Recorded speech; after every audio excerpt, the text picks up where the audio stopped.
resolver este ejercicio, para lo cual nos piden determinar el factor por deslizamiento, el factor por volteo y el factor por capacidad de carga.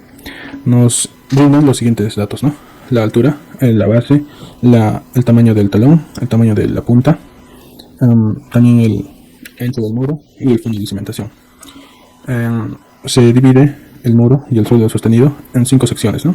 Para hacer un proceso de cálculo más sencillo. Nos dan el ángulo de inclinación del terreno sostenido y el espesor de la base del muro de retención. Tenemos lo que serían los datos del suelo sostenido, el peso específico, el ángulo de fricción y la cohesión.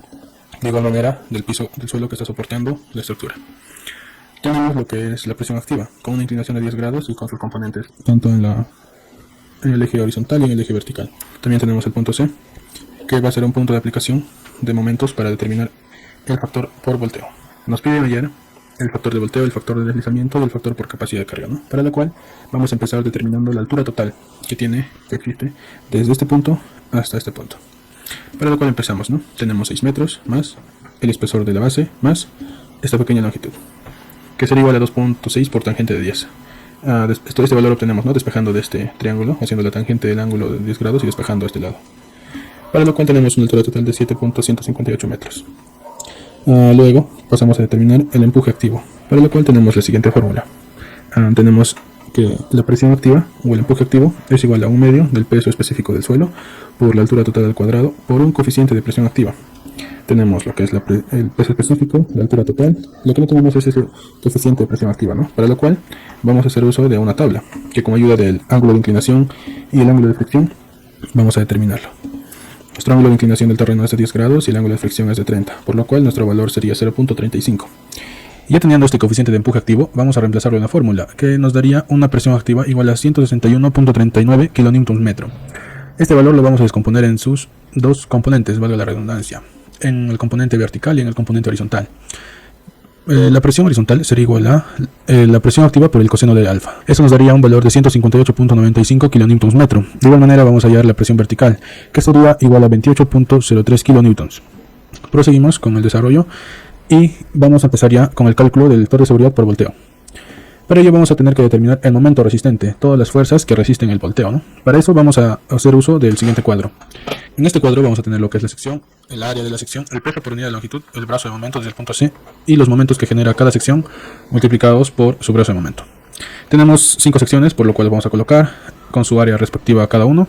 Nosotros sabemos que en la sección 1, 2 y 3 existe concreto, por lo cual vamos a multiplicarlo por su peso específico, que sería de 24 kN/m³. En la sección 4 y 5 vamos a multiplicar por el peso específico del suelo 1, teniendo así los siguientes valores. Ahora vamos a calcular el brazo de momento desde el punto C hasta el centroide de cada sección, para lo cual tenemos los siguientes valores, ¿no? Por ejemplo, de la sección 3, nos dice que el brazo de momento desde el punto C hasta el centroide de la sección 3 es de 2 metros. Entonces vamos a verificarlo. Nosotros tenemos acá la sección 3. Como mide de largo 4 metros, el centro se sobreentiende que está a 2 metros. Por lo cual, acá tenemos, ¿no? 2 metros. De igual manera, de la sección 1, tenemos que determinar la distancia desde el punto C hasta el centroide del sector 1, de la sección 1. Vamos a hacerlo de igual manera de los triángulos de la sección 4 y 5 para el terreno. Teniendo los valores, vamos a proceder a multiplicar el brazo de momento C por el peso por unidad de longitud. Teniendo así los siguientes momentos, ¿no? Que son los momentos resistentes a volteo de cada sección. Ahora vamos a también incluir el peso vertical. El peso vertical se supone que, bueno, gráficamente están aquí, pero en sí el peso vertical se encuentra en este punto.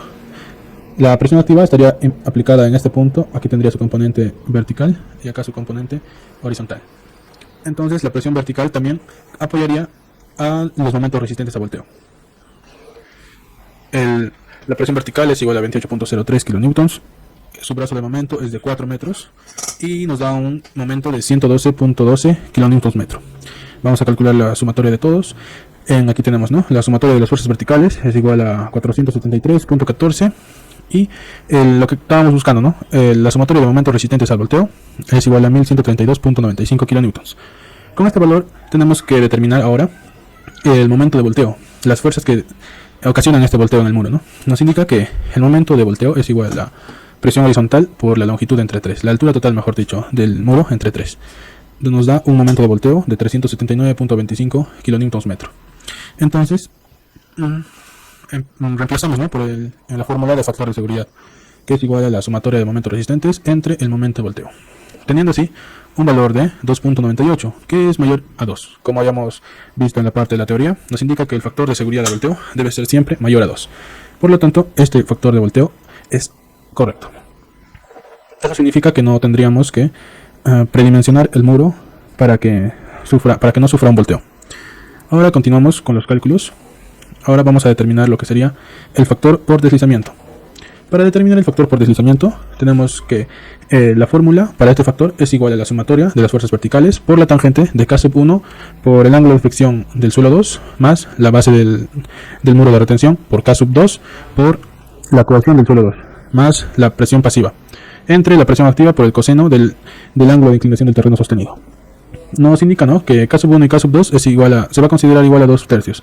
También se considera K sub 1 y K sub 2 igual a 1 medio, pero por cuestiones de seguridad se va a considerar igual a 2 tercios. También se sabe que la presión pasiva es igual a 1 medio de un coeficiente de presión pasiva por el peso específico del suelo 2 por la profundidad de cimentación al cuadrado más 2 veces la cohesión del suelo 2 por la raíz cuadrada del coeficiente de presión pasiva por el fondo de cimentación. Tenemos también que ese coeficiente de presión pasiva es igual a tangente al cuadrado de 45 más el ángulo de fricción del suelo 2 entre 2, teniendo así un valor de 2.04. Teniendo esto, ya podemos reemplazarlo en esta fórmula porque tenemos todos los valores. Tenemos E sub 2, D, que sería la profundidad de cimentación. Reemplazando en esta fórmula, nos da un valor de la presión pasiva igual a 215 kN por metro. Entonces ya aplicamos estos valores en la fórmula que está aquí arriba, ¿no? Ya tenemos la presión pasiva, tenemos presión activa, tenemos los K sub 1 y K sub 2, la cohesión del suelo 2, el ángulo de fricción 2, esta sumatoria de esfuerzos verticales y la base, ¿no? Procedemos a reemplazar todos estos valores y nos da un factor de deslizamiento de 2.73, lo cual es mayor a 1.5. En la parte de la teoría nos indica, ¿no?, que el factor de deslizamiento tiene que ser mayor a 1.5, por lo tanto, este cálculo es correcto. Ahora proseguimos con la tercera parte, ¿no?, que nos pide calcular el factor de seguridad por capacidad de carga. Para determinar este factor por capacidad de carga, primero tenemos que determinar la excentricidad. Esta excentricidad va a estar referida desde el centro de la base del muro de retención hasta el punto de referencia por una resultante generada por la sumatoria de esfuerzos verticales y la presión horizontal. Esta excentricidad es igual a la base entre 2 menos la sumatoria de momentos resistentes al volteo menos la sumatoria de momentos que generan el volteo entre la sumatoria de esfuerzos verticales. Tenemos todos los valores, ¿no? Tenemos la base, esto acá, este también y este. Reemplazando todos los valores nos indica que tenemos una excentricidad de 0.407 y esto lo tenemos que verificar, ¿no? Tenemos que revisar que la excentricidad sea menor a la base entre 6. La base entre 6 es igual a 0.666 y esto es mayor que esto, por lo tanto, esto ok. Ahora, ya teniendo la certeza de que la excentricidad está dentro del valor correspondiente, tenemos que calcular las presiones, la presión tanto en el talón y en la punta. Tenemos que determinar la presión máxima y mínima para poder trabajar con ellos. Nos indica que la presión en la punta y en el talón es igual a la sumatoria de fuerzas verticales entre la base por 1 más menos 6 veces la excentricidad entre la base. Para determinar estas presiones en la punta y en el talón, se hace uso, para la punta, se hace uso del signo positivo y para el talón se hace uso del signo negativo. Aquí podemos calcular, ¿no?, que generalmente en la punta es donde siempre va a estar la presión máxima. Y en el talón está la presión mínima. Ya calculando esto, lo que procedemos a hacer es también calcular la capacidad portante máxima última del suelo, con ayuda de la siguiente fórmula. Ya todos conocemos esta fórmula, ¿no? Y para calcular esta fórmula, el valor de la capacidad de carga última del suelo, vamos a aplicar, ¿no?, y reemplazar todo. Ya teniendo la capacidad de carga última del suelo, podemos determinar el factor de seguridad por capacidad de carga. Y reemplazaríamos simplemente, ¿no?, 574.07 entre 190.49, que esto no es más que la capacidad máxima, el esfuerzo máximo generado en la punta, teniendo así un valor de 3.01 y este valor tiene que ser mayor siempre a 3. Aquí tenemos el valor que es por un poco mayor a 3, pero está dentro de lo que nos indica. Por lo tanto, no necesitamos predimensionar nuestro muro de retención y esto nos indicaría que las dimensiones que hemos tomado para este muro son las correctas y eso sería todo el cálculo para determinar los factores de seguridad de volteo, deslizamiento y capacidad de carga.